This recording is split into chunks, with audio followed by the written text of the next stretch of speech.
The project was so costly that it was never finished, and only the central section and north side were completed. So who designed this enormous palace? One suggestion is that Leonardo da Vinci, who had been a guest of King François at another Loire chateau, was responsible. However, there is no real evidence to prove it, and in fact to this day it's still a matter of controversy as to who really was the architect of Chambord. The king spent barely 7 weeks a year at the chateau on short hunting visits, and any visit at the time meant that all the furniture and wall coverings had to be transported, unpacked, and then packed up after the hunting trip finished. Future kings largely abandoned Chambord, and Napoleon gave it to one of his generals, who then sold it.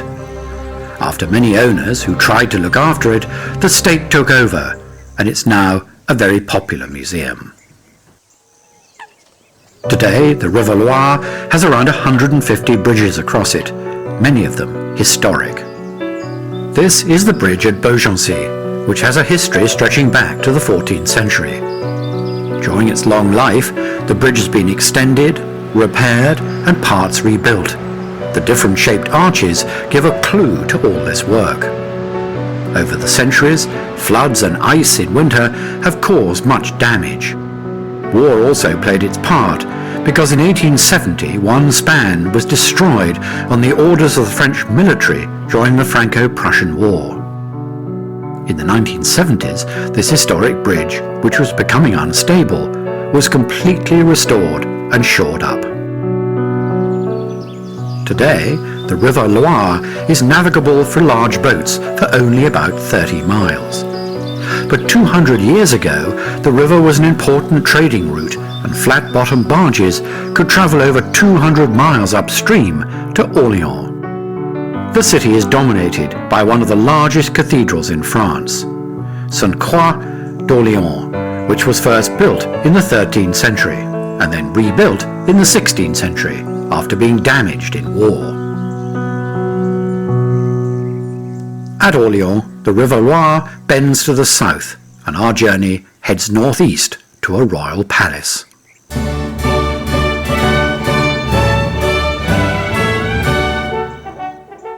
This is the Palace of Fontainebleau, and the work of many French monarchs. It was begun back in the 16th century and is arranged around a series of courtyards. It was François I, creator of Chambord, who built the initial courtyard. Succeeding French kings then added more. But by the middle of the 17th century, Fontainebleau began a steady decline, as the Palace of Versailles took over the interest of King Louis XIV. During the French Revolution of the late 18th century, the entire contents of Fontainebleau were sold off to ensure it could not be used as a royal palace again. However, within a decade, Napoleon Bonaparte began to transform the palace into a symbol of his grandeur. And it was here, in 1814, that he bade an emotional farewell to his old guard, before going into exile on the Isle of Elba. A few miles to the north is the final destination of this journey, and one of the greatest architectural masterpieces of not only France, but of the world, the Chateau de Vaux-le-Vicomte.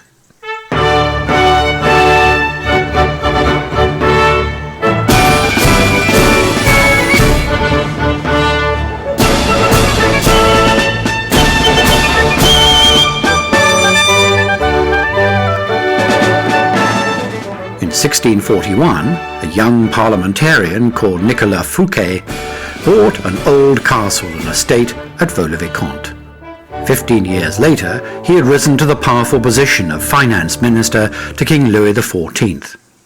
And in this position, he was able to amass a small fortune, which meant he could begin construction of what was to become the finest chateau and garden in France.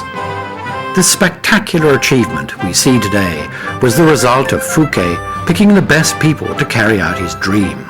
The first was the architect Louis Lavaux, the second was the painter and decorator Charles Lebrun, and the third was the garden designer André Lenotre.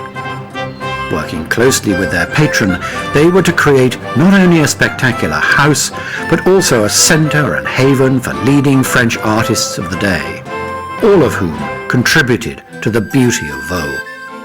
For the plan of the garden to work, Fouquet purchased and then demolished 3 villages. The displaced villagers were then employed in the upkeep and maintenance of the gardens.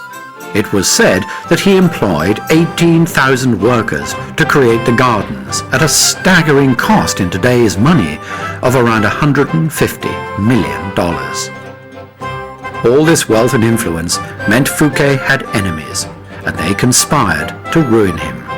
In August of 1661, Fouquet held a spectacular garden party for the king to show off his new house and garden. It was to be his downfall, because it was not a good idea to outshine the king, who had Fouquet arrested for embezzlement and imprisoned for life. Louis then confiscated most of the furniture, tapestries and pictures, as well as all the garden statues and orange trees. He also took the 3 designers, Lavaux, Lebrun and Lenotre, and put them to work on his new palace, Versailles. By 1875, Bar-le-Vicomte was in a terrible state, but luckily for us today, it was bought by a French industrialist, Alfred Sommier, who, together with his descendants, slowly brought the great chateau back to life, so that visitors can marvel at this quite fantastic palace and garden. A perfect place to end this journey.